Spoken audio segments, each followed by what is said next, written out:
प्रचलित प्रसंग के अनुसार गौतम बुद्ध रोज अपने शिष्यों को उपदेश देते थे। बुद्ध के प्रवचन सुनने शिष्यों के साथ ही अन्य लोग भी पहुंचते थे। एक दिन जब बुद्ध प्रवचन दे रहे थे, तभी एक व्यक्ति पहुंचा और वह बोला कि तथागत, मैं आपसे बहुत सारे प्रश्न पूछना चाहता हूं। मेरा मन बहुत अशांत है। कृपया मेरे प्रश्नों के उत्तर दें ताकि मेरा मन शांत हो सके।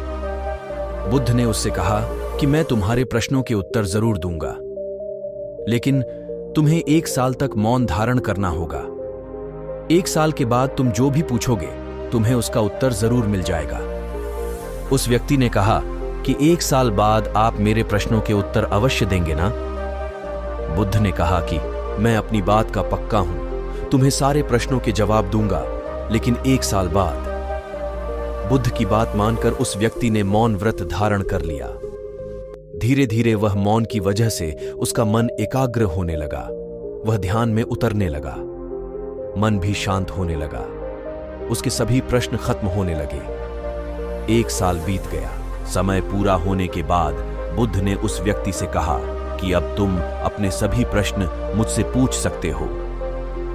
ये बात सुनकर वह व्यक्ति हंसा और कहा कि 1 साल पहले मेरे मन में कई प्रश्न थे, लेकिन अब सारे प्रश्न शांत हो गए हैं। अब मेरे पास आपसे पूछने के लिए कोई प्रश्न नहीं है।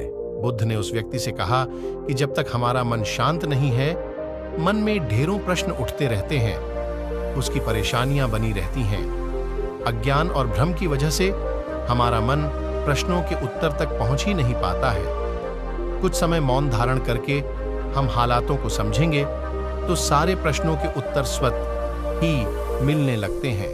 मन शांत हो जाता है तो सभी प्रश्न भी खत्म हो जाते हैं। सारी चीजें हम आसानी से समझने लगते हैं और जीवन में सुख शांति मिल जाती है।